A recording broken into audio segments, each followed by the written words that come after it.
ज्ञान की देवी सावित्रीबाई फूले के जीवन से प्रेरणा लेना चाहिए, जिनके अथक प्रयास से हम महिलाओं को ज्ञान की रोशनी प्राप्त हुई। आइए हम अपने गीत के माध्यम से आप लोगों से कहना चाहते हैं, सुना है मूल निवासी मनवा में क्रांति झूले। क्या बात है?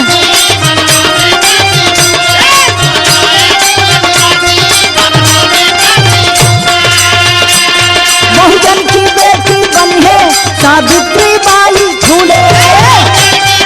क्या बात है? बहुत अच्छे।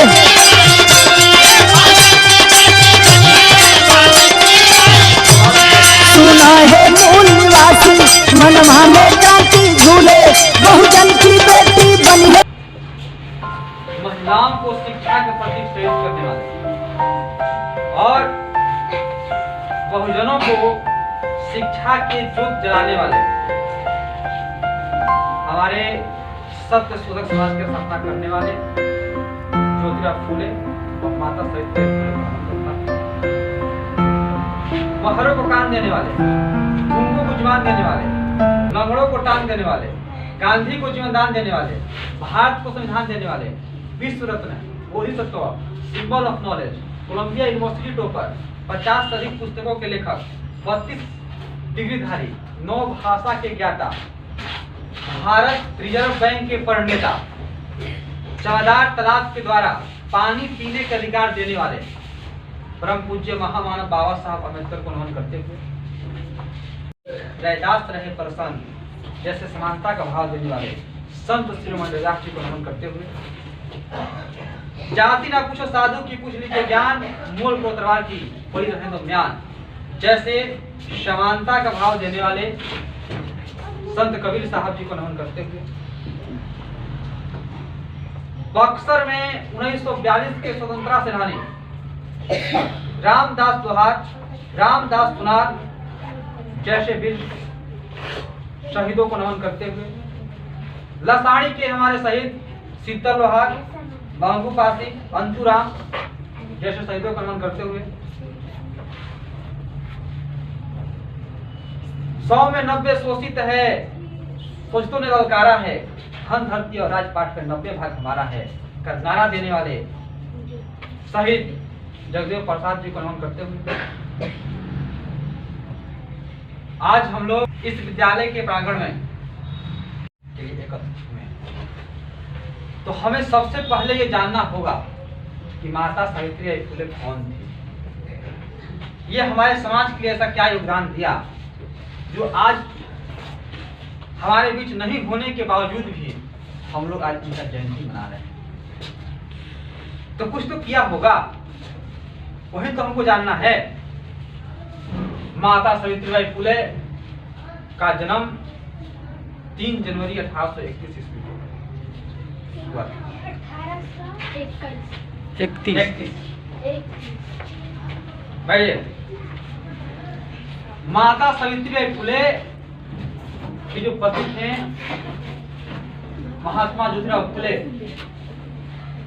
ये बहुत बड़े विद्वान थे और समाज को समानता के लिए उन्होंने बहुत बड़ा प्रयास किया। उस समय जो शिक्षा का प्रसार था सभी लोगों तक नहीं पहुंच पाया था, सभी लोग के बच्चे शिक्षित नहीं हो पा रहे, खास करके महिलाओं को तो पढ़ने का अधिकार ही नहीं और उन्हें घर के 4 दीवारी के अंदर केवल चौका बर्तन का वस्तु समझा जाता था। अगर लड़कियों को पढ़ने की बात की जाती थी तो घर के गार्जियन कहते थे पढ़ क्या करेगा सर, ये कहते चूल्हे छुए को। मतलब इस तरह से भावनाएं थी। लड़कियां कहाँ पढ़ती थी, उनको पढ़ने मतलब लोग जो थे उनको पढ़ने से कोई फायदा नहीं है ऐसा समझते थे और घर के काम काज तक ही वो सीमित रहती थी। खेतों में कभी का काम करने चली गई तो मैंने काम काज से ही रिलेटेड थी। और लड़के भी नहीं पढ़ पाते थे। अभी आप देखिएगा अपने घर में अपने पिताजी के स्तर को देखिए, लोगों को, चाचा चाची को देखिए, दादा दादी को देखिए, कितने लोग पढ़े हैं। कोई बच्चा पढ़ा है तो कोई छठा पढ़ा है तो कोई मैट्रिक पढ़ा है, मतलब कम पढ़े लिखे होते थे, होते नहीं होते थे। तो जब लड़का ही पढ़ा लिखा नहीं होता था तो लड़के का पढ़ने की बातें तो पढ़ाई हम कहते नहीं व्हाट्सअप चलावे तो कोई कार चलावे की बात पता नहीं, तो उनको समझ में नहीं आ रहा। तो इसीलिए जो है बात समझिए, तो इसीलिए महिलाओं को उन्होंने समझाया कि आपके जो गुलामी का जड़ है और ये अशिक्षा ही है। अगर आप लोग शिक्षित हो जाइएगा तो आप लोगों का गुलामी से मुक्ति मिल जाएगी। तो उन्होंने अपना विद्यालय की स्थापना किया, वहाँ पे कुछ बच्चियां पढ़ने के लिए आने लगी। लेकिन ये बात जो उस समय के शासक वर्ग थे उनको रास नहीं आया। अरे भाई ये तो मेहराबी के पढ़ावे लगल, पता है ना, पंडित जी को रास नहीं आया। अरे सवाई तो बहुत तो बड़ा दिक्कत हो जी। हाँ ये तो हमें पढ़ा लोग सब लगे सब मंत्र संत्र सब पढ़े हमरा आगे। हां मंत्र पढ़े अर्थ निकाल लगे सब, जेकर ये दिक्कत हो। छोटे छोटे बच्चों के हाथ में गोबर, माटी, ढेला, अंडा, फल ये सब दे देते थे। अब माता सावित्री बाई फुले जब पढ़ाने जाती थी तो उन पे कोई गोबर फेंकता था, कोई माटी फेंकता था, कोई पत्थर फेंकता था ताकि एगो से पढ़ावे जाए, छोड़ दे। लेकिन माता सावित्री बाई छोड़ दी क्या? नहीं। 3 गो साड़ी लेके जाती थी, 1 गो साड़ी पहन के जाती थी, 2 गो साड़ी लेके जाती थी, 1 गो साड़ी पहन के गई। इधर से सब गोबर माटी लगा हुआ था, उसको जाके खोल के रख दिया, दूसरी साड़ी पहन लिया, पढ़ा दिया, फिर उस साड़ी को खोल के रख के वापस फिर जो दूसरा साड़ी था उन्होंने पहन लिया, फिर गोबर माटी लग गया, फिर उन्होंने आपस आके दोनों साड़ी खींच दिया, फिर कल जाके 3 साड़ी लिया, फिर चल दिया। लेकिन उन्होंने हार नहीं माना। अब उन्होंने क्या देखा, पंडित की लड़की मान नहीं रही है, तो ऐसा करते हैं जहाँ इसका विद्यालय है वहाँ तहस नहस कर देते हैं। तो सारे गांव के सब पंडित लोग हमारे समाज के जो थे उस समय के जो लोग थे वो सब वहाँ पे पहुँच गए, और पहुँचने के बाद सारा विद्यालय को तोड़ मरोड़ के नष्ट कर दिया। अब सारी लड़कियां जो है घरे भाग गई, सबके गार्जियन को डांट दिया गया कि अब लड़की को पढ़ने के लिए नहीं भेजना है, महिलाओं को पढ़ने के लिए नहीं भेजना है। सब लड़की घर के अंदर छुप गई। अब कैसे होगा पढ़ाई भाई? तो माता सावित्री बाई फुले सोची कि अब भाई पढ़ाई कैसे होगा।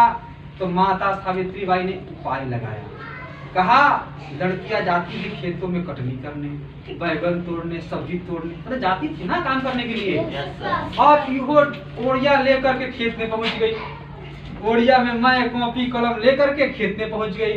भांटा के खेत में बैठ करके, बैगन के खेत में बैठ करके सारी महिलाओं को सबको लग रहा है कि बैगन तो ऐसा, वहीं पे मार का सब लगी करिया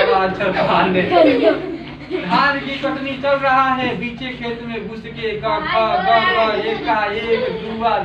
लगी पढ़ाने। माता सावित्री बाई फुले ऐसी महिलाएं थी, समझना चाहिए। जब ये हुआ, और जब सुनो, जब ये हुआ, इसको वीडियो को साथ कर लीजिए। भाई विद्यालय नष्ट कर दिए कि बैगन के खेत में घुस गई, हाँ धान के खेत में घुस के पढ़ाने लगी। अब क्या करें? इनके घरे जाके इनके ससुर से सब बोला, बाप रे बाप, पुतुरिया के बुद्धि भ्रष्ट हो गई है कि लड़कन के पढ़ावे, लड़किन के पढ़ावे जा रही है। हाँ समाज में सब क्या कह रहा है, वैसन औरत है, बड़ी बदनामी हो रहा है, ये हो रहा है, उसको मत भेजिए, ये कीजिए। और उनका ससुर के लग खटक गया यहाँ पे, यहाँ पुतुरिया के समय से कहता हूँ सब सावित्री फुले आई पढ़ा के, कहाँ गई थी तुम? पढ़ाने जा रही हो, मास्टरिन हो गई हो तुम, डांट दी। अब कल से पढ़ाने नहीं जाना है। अब सावित्री, माता सावित्री बाई फुले बैठ के रोने लगी।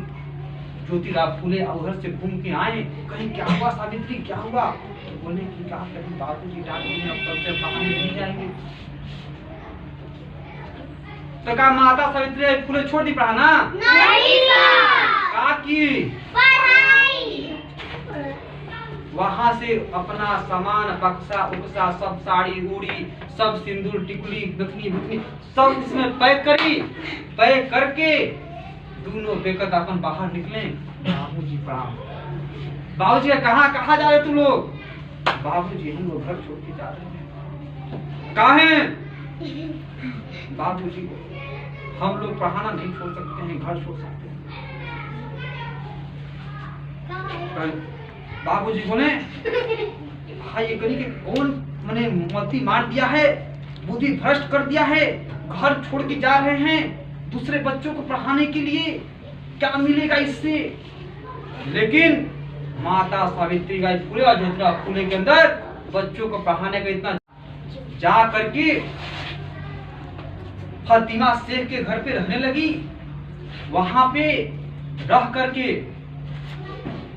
विद्यालय खोला और बच्चों को पढ़ाने का सोचिए, बच्चों को पढ़ाने के लिए, महिलाओं को पढ़ाने के लिए माता सावित्रीबाई फुले ज्योतिराव फुले ने अपना घर द्वार छोड़ दिया, मेहनत मजदूरी करके बच्चों को पढ़ाना शुरू किया। तब जाकर के आज महिला इतनी स्तर तक पहुंच पाई, महिलाएं पढ़ पा रही है, वरना पढ़ने का अधिकार नहीं था। तो आज अगर महिलाओं को पढ़ने का अधिकार मिला तो माता सावित्रीबाई फुले का दिन है, माता सावित्रीबाई फुले की आज जयंती है। मैं चाहता हूँ माता सावित्रीबाई फुले के द्वारा तालियां।